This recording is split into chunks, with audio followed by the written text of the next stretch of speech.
அனைவருக்குமே பூண்டு மிகவும் சக்தி வாய்ந்த மருத்துவ குணம் கொண்ட பொருள் என்பது தெரியும். நம் அன்றாட சமையலில் உணவின் சுவையும் மணத்தையும் அதிகரிக்க பூண்டு பயன்படுகிறது. இத்தகைய பூண்டு மிகுந்த காரத்தன்மை கொண்டது. அதோடு இதில் சக்தி வாய்ந்த ஆன்டிபயாட்டிக் மற்றும் ஆன்டி ஆக்சிடென்ட்கள் இருப்பதால் நோய் தொற்றுகள் மற்றும் நோய்களை எதிர்த்து போராடுவதில் சிறந்த பொருளும் கூட. நம் முன்னோர்களும் பூண்டை கொண்டு ஏராளமான பிரச்சனைகளுக்கு தீர்வளித்து வந்தனர்.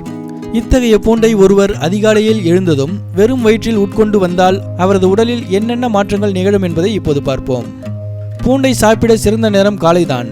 ஏனெனில் இதனை காலையில் வெறும் வயிற்றில் உட்கொண்டால் அதில் உள்ள சத்துக்கள் முழுமையாக உடலால் உறிஞ்சப்படும். இரத்த அழுத்தத்திற்கு பூண்டு மிக சிறந்த மருந்து. அதிலும் இதனை வெறும் வயிற்றில் உட்கொண்டால் எவ்வித பக்க விளைவுமின்றி இரத்த அழுத்தம் கட்டுப்படுத்தப்படும். பூண்டின் மற்றொரு சிறப்பான குணம் அது உடலினுள் ஏற்படும் உட்காயங்களை குணப்படுத்தும். ஆகவே உட்காயங்கள் குணமாக கண்ட மாத்திரைகளை போடுவதை தவிர்த்து பூண்டை வெறும் வயிற்றில் சாப்பிடுங்கள். பூண்டை காலையில் எழுந்ததும் வெறும் வயிற்றில் உட்கொண்டால் மூட்டு வலி மற்றும் ஆர்த்திட்டிஸ் பிரச்சனைக்கான அறிகுறிகள் குறையும். எனவே உங்களுக்கு இப்பிரச்சனை இருப்பின் பூண்டை பச்சையாக சாப்பிடுங்கள். பூண்டு பல்வேறு வகையான பூஞ்சை தொற்றுகள், பாக்டீரியா தொற்றுகளை தடுக்க வல்லது. அதிலும் ஒருவர் சில நாட்கள் பூண்டை வெறும் வயிற்றில் சாப்பிட்டால் உடலை தாக்கிய நோய் தொற்றுகளில் இருந்து எளிதில் விடுபட்டு விடலாம்.